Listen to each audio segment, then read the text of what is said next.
Bonjour à tous et merci de nous rejoindre sur RTI 1. Pour commencer, les activités du président de la République, Alassane Ouattara, a prononcé hier un important discours à la tribune de la 6e édition du Forum des marchés émergents à Paris, la capitale française.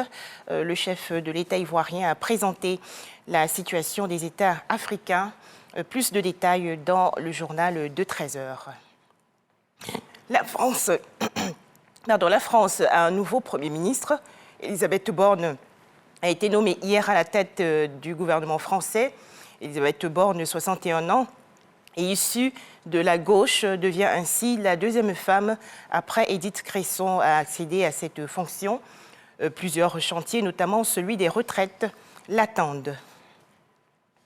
Retour en Côte d'Ivoire où à partir d'aujourd'hui, mardi 17 mai 2022, s'ouvre une opération dite les journées de renforcement du traitement des réclamations. C'est une initiative de l'Office national de l'état civil et de l'identification.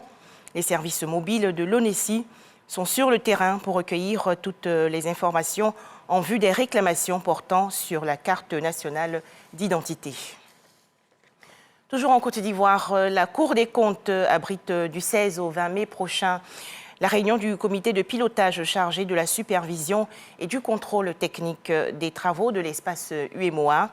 Objectif, faire le point des contrôles opérés afin de comparer les résultats obtenus. Les explications dans ce reportage de Espérance Diakalé et Dangui Dangui.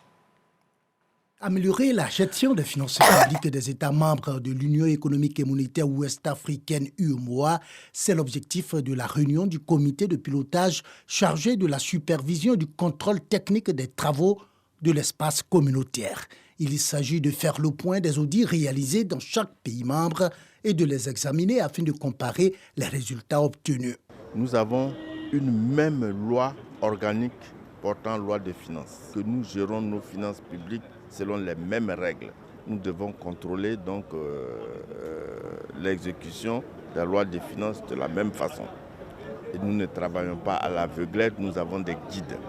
La Cour des comptes de l'UEMOA est chargée du contrôle des comptes des organes de l'Union et de la fiabilité des données budgétaires nécessaires à l'exercice de la surveillance multilatérale. Nous avons une loi harmonisée, c'est-à-dire que nous gérons nos finances publiques dans nos États selon la même loi édictée par l'UEMOA.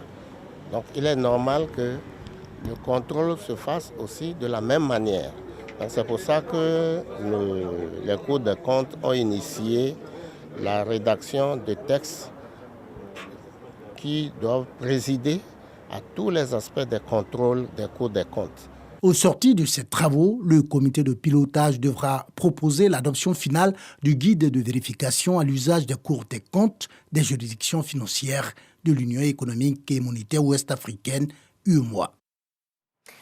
La junte malienne a affirmé hier avoir mis en échec la semaine dernière une tentative de coup d'État menée par des officiers et soutenue par un État occidental.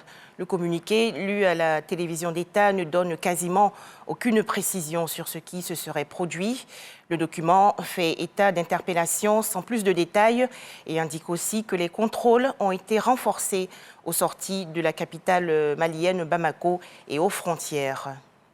Enfin, l'administration du président Joe Biden, qui souhaite réviser la politique des États-Unis envers le régime cubain, a annoncé hier la fin de plusieurs restrictions relatives aux procédures d'immigration, au transfert d'argent et aux liaisons aériennes.